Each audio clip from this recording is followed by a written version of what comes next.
You know, I think it's interesting that we have a crop of heavyweights, all who I feel can potentially cause each other a problem. You know, you look at Dillian versus Deontay Wilder. I love that fight. If you're saying to me, build a fight, I can just imagine the actual build up to that fight will be absolutely insane. I mean, with the animosity that's been going back and forth for the longest time, that would be an all-out war. No titles even needed for that. No. Listen, even Dill was saying, he's been saying for a long time, he's like saying, listen, for him, he looked at Deontay Wilder and he was saying, listen, this guy is a big old bully, and what you do with bullies, you put them on the back foot. And look what Tyson Fury went out there, he put him on the back foot. And that's the issue with him. He couldn't box and he couldn't fight on the back foot. And he couldn't generate the kind of power he's used to generating as well, because he does it on the front foot. If you look how he throws that right, he kind of steps and kind of jumps into that right as well. You get what I'm saying? And he couldn't generate that power on the back foot. And Dill's been saying that for some time, you know what I mean? And Dill was a big body puncher, a lot bigger puncher than Tyson Fury is to the body. And, you know, we saw what happened in there. So I think styles make fights. It's still not to say like he's got all the elements covered, because he's a 6-foot guy. He's big. He carries a lot of power. And, you know, Dill's got a good chin. And what the difference in that fight is the desire. Tyson Fury had that desire, you know, like that unequivocal, I can't beat, and that kind of mentality. Even Dill has that attitude where he will go in there, I'm prepared to be knocked out to try and knock you out and whatever, you know what I mean? And go in there and fight. Deontay Wilder is not a fighting person like that, if you get my meaning. I feel like Dill's more of a fighting person. I feel Fury's, there's certain guys who have that kind of fight in them, if you get my meaning, who will sit down and fight. You know what I mean? But, you know, and have a bit of boxing, because obviously you can box and fight and box. So you got to be smart and pick your battles wisely. But I think that's an interesting fight. But I've always said I think he's quite small to be a heavyweight, and going to the body to him, it would be interesting to see how he kind of takes the kind of shots. You know what I mean?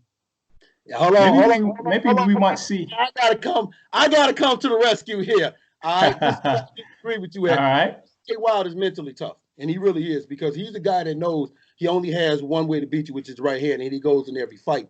If he could be losing rounds, but he believes solely in the fact that, hey, guess what?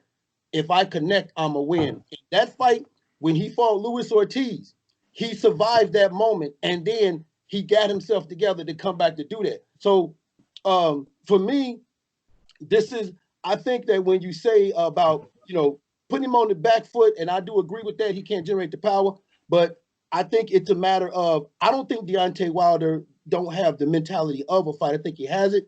I just think at the end of the day, he hasn't worked on the basic skills to maintain it. Look at him back in when he first fought Bermain Stavern. That was first fight. Right. Yeah, mad skills. Right. That was the Deontay Wilder we thought we would see. So I think Deontay's mentally tough. You're just not going to just like, he's willing, and we saw that Fury fight, he's willing to take an ass whooping. Oh, hold on. I didn't say he wasn't mentally tough, because you can't be really in there and not be mentally tough. What I'm talking about is you have certain fighters that was it Riddick Bowe and Evander Holyfield fight? You see, you know, like, I could never see him in that kind of war of nutrition. To me, not like he gave up, but in that fight with Fury, the way he was getting beaten, he seemed so quite submissive. His facial expressions in there didn't seem to be someone who was willing to go to the trenches, as it would be. Do you know what I mean by that? But can we not say that he might have had an off night? Like that can actually happen. That actually can happen. But also you can say that he was in a position he was never in before, so he was confused on, damn, what do I do? Because what I normally do is not working. Yeah, possibly that's true as well. But I'm gonna echo that as well. From the beginning of that fight, not to take nothing away from Tyson Fury, when he came in the ring, he didn't seem himself anyway. The same thing as the AJ had. The same thing. Similar to what the AJS kind of thing. He just didn't seem to seem himself. He didn't seem to be able to catch his second wind or his breath. He seemed like he was blowing from all the second round, and you know what I mean. And it was quite weird anyway in itself. But I mean, nah, come on, man. Listen, to go 41-0 fights, you're going to have some mental toughness and gritness. But, I mean, you have, even Anthony Joshua, some people say he's feeble and this and that, but he had some form of mental strength and toughness to get off the floor, not once, but 4 times against Ruiz, you get me? Right. Before they were stopped it. But And I I think he feel got they're not, off the floor And he- against Vladimir, Klitschko. didn't he? Yeah. but what I mean is they're not natural fighters, if you get what I mean. And they're athletes who are boxers, but I mean, for me, Dylan Chisora is quite a fighter. Chisora's like, you know what I mean? He's a fighter I who's see what you sitting. mean. These aren't guys that started from this knee high and Yeah. went up. These are guys who did other. Like I think Deontay was a football, basketball player, and Yeah. took up boxing. Oh, okay. I think I see what you mean. Yeah, so it's different. Like Joshua, obviously he started late, but he was a natural athlete anyway from the beginning. You can see from his physique, his structure, he took to it quite well. He's had a lot of rubber the green his way in terms of, you know, going to the Olympics, getting stuff and winning gold here and so on. And then obviously the whole country being behind him and pushed in his capacity.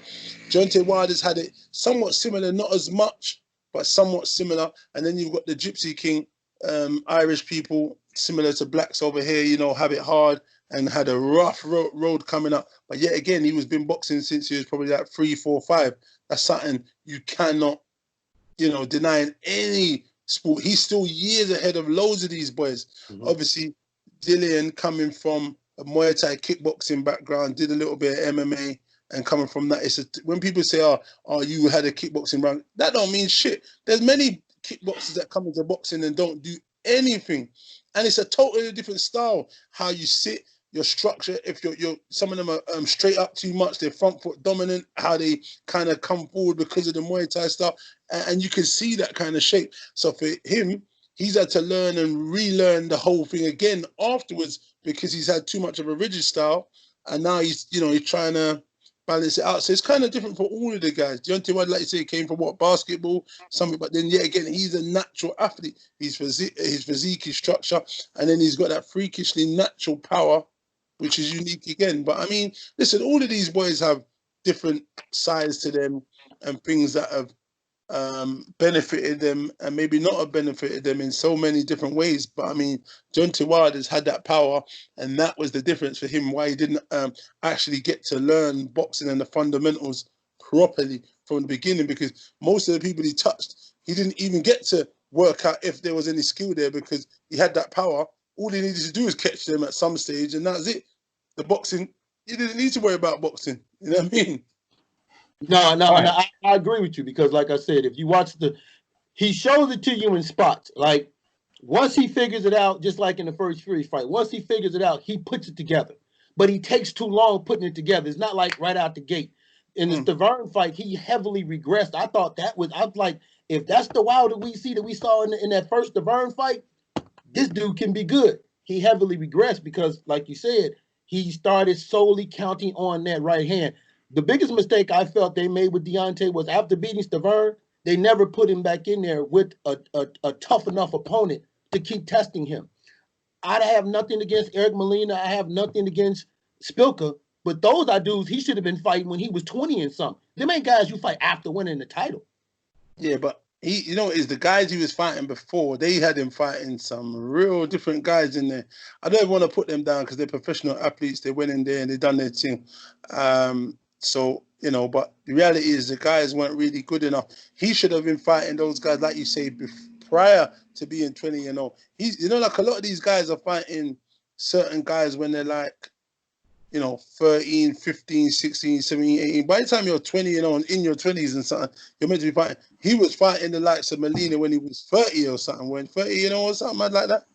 Yeah. He was past 30 because that was after he won the championship. So he was Yeah, past. so what I'm saying is, yeah, you're right. I think he should have been developing at a certain pace. But do you know what? I think he's done good. He beat the likes of Ortiz twice, which a lot of people keep saying was the boogeyman and this and that. But he went in there and yet again, do you know what? He's been a problem because he was been outboxed against Spilka. He nearly got knocked out by Molina.